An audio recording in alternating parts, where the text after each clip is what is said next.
وزیر اعلیٰ پنجاب مریم نواز نے عوام سے شجرکاری کی اپیل کی ہے۔ انہوں نے کہا کہ بچے اپنے والدین اور اساتذہ کرام کے نام پر درخت لگائیں۔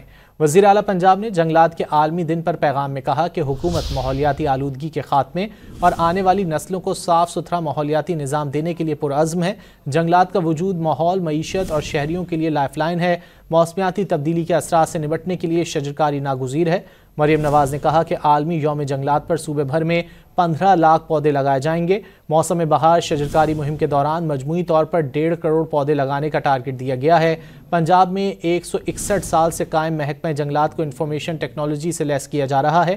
ڈرون ٹیکنالوجی سے جنگلات میں تجاوزات کی مانیٹرنگ اور فارسٹ ہیلتھ مانیٹرنگ ممکن ہوگی۔ مریم نواز نے کہا کہ عالمی یوم جنگلات پر صوبے بھر میں 15 لاکھ پودے لگائے جائیں گے۔ موسم بہار شجرکاری مہم کے دوران مجموعی طور پر 1.5 کروڑ پودے لگانے کا ٹارگٹ دیا گیا ہے۔